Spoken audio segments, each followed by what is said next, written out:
Hi friends, good morning.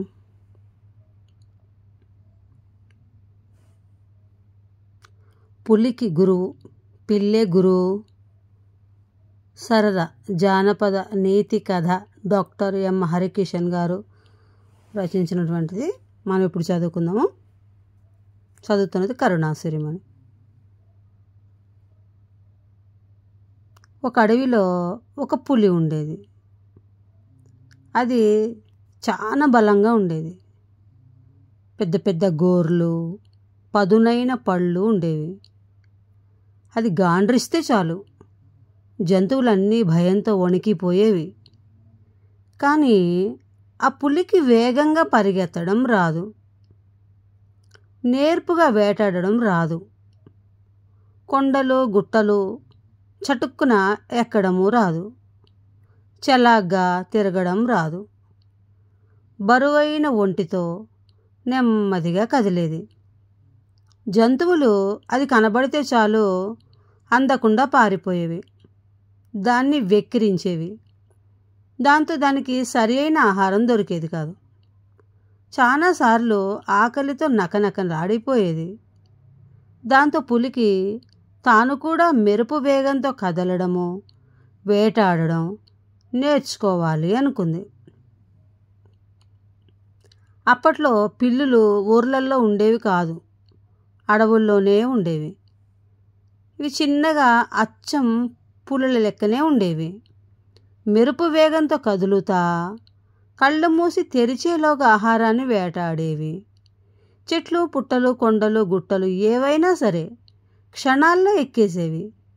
దాంతో పులి ఒక పిల్లి దగ్గరకు చేరి, పిల్లి మామ, నాకు కూడా నీలా వేగంగా వేటాడే విద్యలు నేర్పవా అని అడిగింది.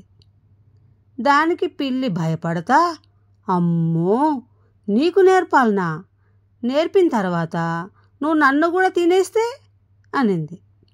చచా, గురువును ఎవరైనా మోసం చేస్తారా? పువ్వుళ్ళు పెట్టి పూజించుకుంటారు కానీ నన్ను నమ్ము అంటూ బతిమలాడుతా ఏవేవో ఒట్లు పెట్టింది. పులి మాటలకు కరిగిపోయిన పిల్లి సరే నేర్పుతలే అనింది. ఆ రోజు నుంచి రోజు పొద్దున్నే పులి వచ్చి పిల్లి దగ్గర వినయంగా నిలబడేది. అది కూర్చోమంటే కూర్చునేది, లేయమంటే లేచేది, ఎగరమంటే ఎగిరేది, దుంకమంటే దుంకేది.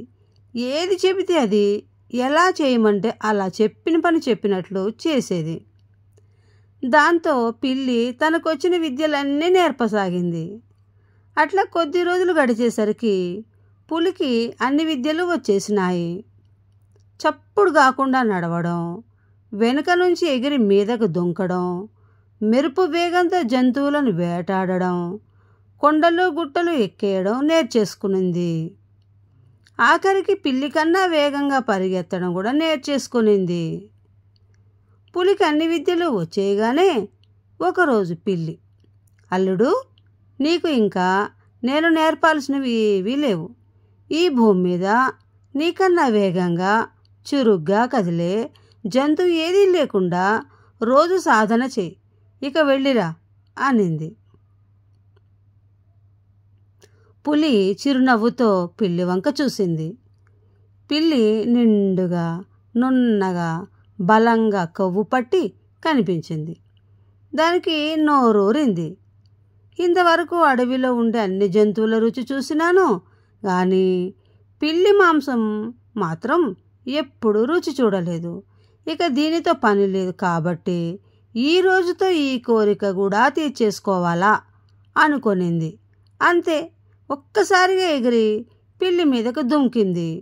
మొదటి నుంచి పులి మీద అనుమానంతోనే ఉన్న పిల్లి దాని చూపుల్ని పసిగట్టింది. అంతే, చటుక్కున ఎగిరి పక్కకు దుంకింది. పులి దగ్గరకు వచ్చేసరికి మెరుపులా అక్కడే ఉన్న ఒక చెట్టు పైకి సరసర ఎక్కేసింది.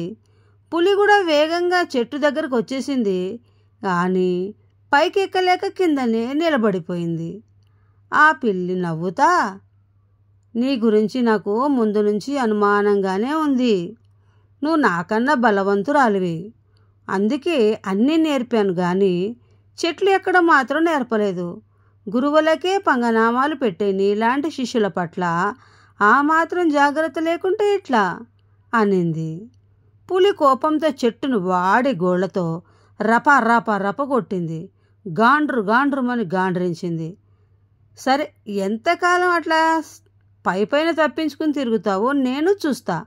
ఏదో ఒకరోజు కిందకు దిగకపోతావా, నా పంజాకు చిక్కకపోతావా అంటూ వెనుదిరిగింది. దాంతో పిల్లికి చెట్టు దిగాలంటేనే భయం వేసింది. ఏ మూల నుంచి ఎప్పుడు పులి మీద వచ్చి పడతాడో తెలీదు. దాంతో ఇక ఆ అడవిలో ఉంటే ప్రమాదమే అనుకునింది. రాత్రికి రాత్రే చెట్టు మీద నుండి చెట్టు మీదకు దుంకుతా పక్కనే ఉన్న గ్రామానికి చేరుకొనింది. ఇక నుంచి ఈ మనుషులతోనే నా బ్రతుకు అనుకొనింది. అంతే. అలా ఆ రోజు నుంచి పులులు అడవుల్లో, పిల్లులు ఊర్లలో స్థిరపడిపోయినాయి.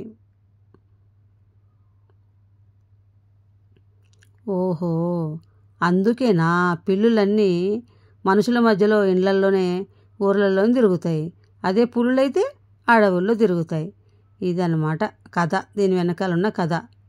ఓకే అండి, హరికిషన్ గారు, ఇంత మంచి చక్కటి కథను అందించినటువంటి మీకు ధన్యవాదాలు, అభినందనలు, కృతజ్ఞతలండి. ఓకే ఫ్రెండ్స్, కథ నచ్చిందా? మరి నచ్చితే లైక్ చేయండి, షేర్ చేయండి, నా ఛానల్ సబ్స్క్రైబ్ చేసుకోండి ఫ్రెండ్స్. బాయ్. కరుణ సిరిమణి.